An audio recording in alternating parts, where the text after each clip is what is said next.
हाँ आ गया तेरा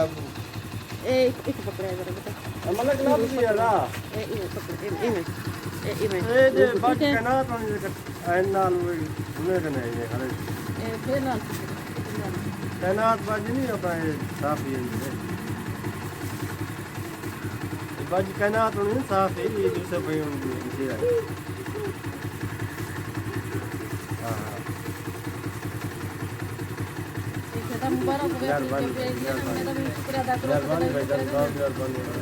मैं तो बाले का ख्याल भैया ने मिले नहीं ना कि ये मोहल्ले जो से घूम करो उसको बाले अल्लाह ने लिखा नहीं ठीक है ना दसना ले जाने के किथू दिए मेरे पास दिए ठीक है ना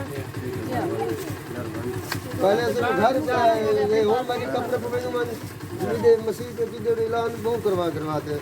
हां जो भैया उन्हें सुनिए ये में से फरिश्ता बन मिलते बन जा चंगे बंदे